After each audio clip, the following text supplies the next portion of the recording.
Нұрбаз Доспанова атындағы номер 14 орта мектептің 2 Б сынып оқушысы Асқар Аяулым. Мұқағали Мақатаев. Ана. Ана, сен бақыттысың, жыламағын. Шай түсіп жатқанда да құламадың. Тәңірінен мен едім ғой сұрағаның. Сондықтан жыламағын. Бармын ғой, тірімін ғой, қасындамын. Өлмеймін, мен өзіңдей асылданмын. Таусылып, өз-өзінен шошылмағын.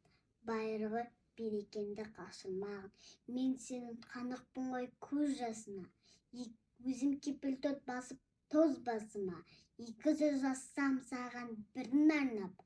Ана, деп жаздым ұлы сөз басына. Тәңірім, кеше көрсін кесірімді. Аспанға жазсам сенің есіміңді.